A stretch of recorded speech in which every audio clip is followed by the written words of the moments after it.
Ya, Anda kembali di Apa Kabar Indonesia Pagi. Cukup menarik kalau kita simak perbincangan atau dialog kita bersama kedua narasumber kita tadi di segmen awal. Membahas mengenai ADART, mana yang kemudian terdaftar di Kemenkumham. Nah, kita memiliki pemirsa kutipan pernyataan dari Menko Polhukam Mahfud MD yang sempat diwawancarai oleh program Apa Kabar Indonesia Malam pada malam hari tadi. Kita akan simak bersama.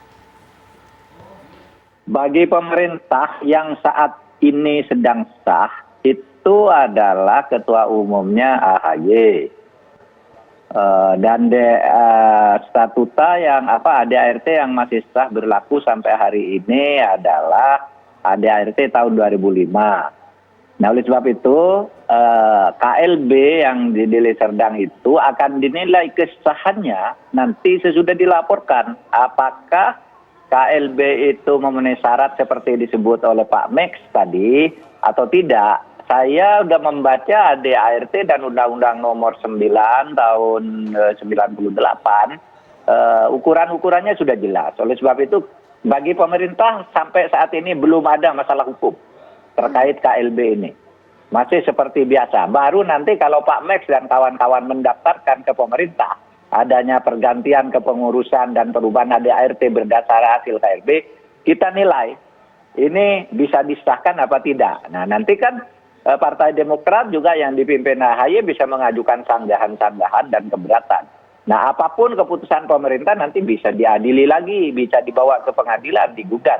Nah, saya kira prosedur hukumnya seperti itu. Jadi kita tidak intervensi di awal, tidak boleh melarang adanya KLB itu, tidak pernah pemerintah itu melarang KLB siapapun sejak dulu. Penting yang jelas kita tidak pernah pemerintah itu lalu mendorong Pak Muldoko untuk ke sana. Bahkan ketika saya ketemu Pak Muldoko sendiri, Pak Muldoko itu 2 minggu yang lalu itu masih mengatakan, loh saya enggak kok katanya, ketemu dengan saya. Bahwa mereka datang ke saya lalu ngajak ngobrol itu saya layani. Tetapi Mbak, yang menarik itu ketika beberapa hari yang lalu Pak Muldoko. Ya, ingin langsung ke Bang Ferry Amsari, Bang Rahmat dan Pak Sarif juga akan mendengarkan penjelasan dari para pakar gitu ya. Ini Bang Ferry, kalau saya membayangkan begini nih, saya adalah rumah Kementerian Hukum dan HAM. Datanglah nanti yang dari Serdang itu membawa hasil kongres. Nah, tentunya kan akan ada pertanyaan atau kebingungan. Loh, apa yang terjadi dengan Demokrat? Demokrat tahun lalu sudah kami sahkan. Nah, kurang lebih seperti itu. Anda menyikapi ini bagaimana nih Bang Ferry? Iya, pertama Mas Sarif Fadil, ini juga menunjukkan bahwa demokrasi internal partai kita itu lemah ya. Kelemahan itu karena pada titik tertentu ada ruang bagi pemerintah untuk menentukan partai atau dari perselisihan partai yang ada, kelompok mana yang sah atau tidak. Tapi kalau berpanutan kepada undang-undang partai politik, semestinya tidak boleh terjadi KLB sebelum kemudian berdasarkan pasal 32 Undang-Undang Nomor 2 tahun 2011 tentang partai politik. Jadi dasar hukumnya tidak Undang-Undang Nomor 9 tahun 98 tentang kemerdekaan menyatakan pendapat di muka umum, tetapi Undang-Undang Partai Politik pasal 32 mengatakan bahwa kalau terjadi perselisihan internal di tubuh partai, maka akan diselesaikan oleh partai.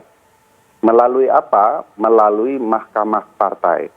Nah, kalau kemudian perselisihan yang timbul tidak diproses terlebih dahulu melalui mahkamah partai, tentu tidak benar begitu ya. Dan kalau pihak-pihak tidak menyetujui ya hasil dari mahkamah partai, bisa dibawa ke pengadilan negeri lalu ke Mahkamah Agung. Jadi ada prosesnya. Tidak boleh partai ujuk-ujuk ya terjadi perselisihan lalu buat KLB. Kalau begitu bubar semua partai kita, pecah semua, timbul perselisihan.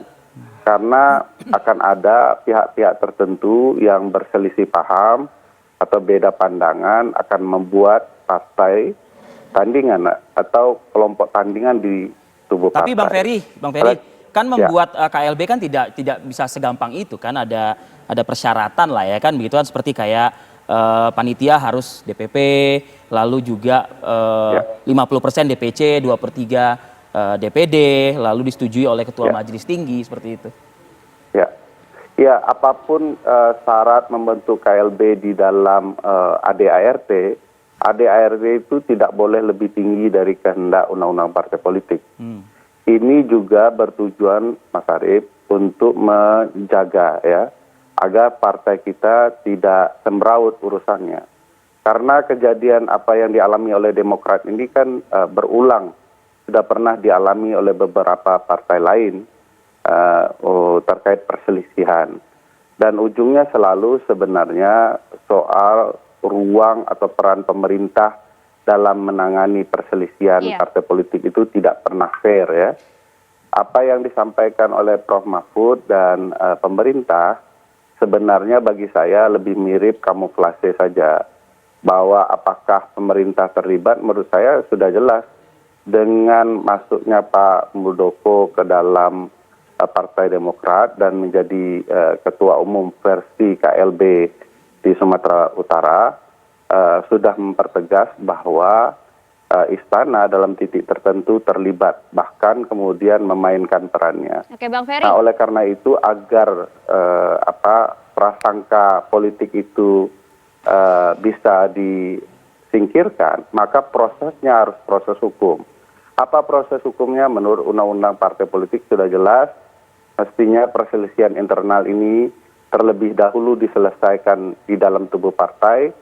Nah, ruang untuk mengajukan ke Kemenkumham itu menurut saya tidak boleh terjadi sampai kemudian proses yang ditentukan oleh undang-undang dilakukan oleh pihak-pihak yang berselisih. Itu kalau dilihat dari aspek hukumnya, tentu nanti proses hukumnya berjalan harus objektif karena respon dari pemerintah ini kan dinantikan. Hukum tidak boleh abu-abu. Tapi kalau dari segi politik, Mas Burhan, Anda melihatnya nanti seperti apa pada saat kemudian bola panasnya sudah bergulir ke Kemenkumham? Skenario apa yang Anda lihat? Begini Maria, kalau kita perhatikan statement dari Prof. Mahfud, itu sebenarnya ada dua hal yang layak untuk kita ajukan balik. Pertama, Prof. Mahfud mengatakan di lembaran negara, di pemerintah, ada ART Partai Demokrat yang diakui tahun 2005. Ya. Nah, tadi malam Johnson Sindaun itu memposting lembaran negara yang menunjukkan Menkumham pada saat ini, yaitu Yasona Lawli, itu mengeluarkan penetapan pengesahan perubahan anggaran dasar dan ADART Partai Demokrat nomornya adalah MHH 09AH1101 tahun 2020, Mei 2020, yang menunjukkan perubahan ADART bukan 2005 tapi 2020 hasil Kongres. Terlepas apakah ADART-nya dirumuskan di dalam Kongres atau setelah Kongres, itu soal lain. Tetapi kira-kira itu membantah pernyataan Prof. Mahfud. Yang pertama. Yang kedua, ada juga pernyataan menarik dari Prof. Mahfud yang mengindikasikan 2 minggu sebelum ini, sebenarnya Pak Muldoko tidak ada keinginan menjadi Ketua Umum Partai Demokrat hasil KLB. Menurut versi atau pengakuan Muldoko.